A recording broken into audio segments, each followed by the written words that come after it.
మ్యాపింగ్కి వెళ్ళినప్పుడు అదే సచివాలయంలో అడ్రస్సు, ఫోన్ నెంబరు అన్నీ తీసుకుని వాళ్ళు సేవ్ చేసుకోకుండా, ఇప్పుడు మేము సేవ్ చేసుకోలేదండి, మాకు తెలియదు, మీ నెంబర్ ఇదే ఉంది, ఈ నెంబర్కే ఫోన్ చేస్తే మీరు పలకలేదు అని అంటే అది ఎంతవరకు కరెక్ట్గా చెప్పండి స్వామి.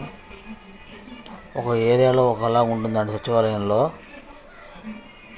కృష్ణలంకలో అదే నెంబర్కి కొత్త నెంబర్కి ఫోన్ చేసి వాళ్ళు పెన్షన్ ఇచ్చినప్పుడు, సత్యనారాయణలో మళ్ళీ కొత్త నెంబర్కి ఫోన్ చేసి ఇచ్చినప్పుడు మరి ఇక్కడ మ్యాపింగ్ చేసుకోలేకపోయారు స్వామి. మ్యాపింగ్ చేసుకున్నప్పుడు ఇంటి అడ్రస్ అన్నీ ఇచ్చారు కదా, ఇచ్చినప్పుడు మరి ఆ ఇంటి అడ్రస్ కన్నా వచ్చి ఇవ్వాలి పెన్షను.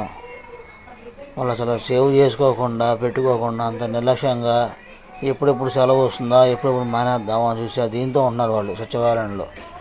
దయచేసి పట్టించుకోండి సీఎం గారు, ప్లీజ్ మీకు దండం పెడతా. స్వామి శరణం.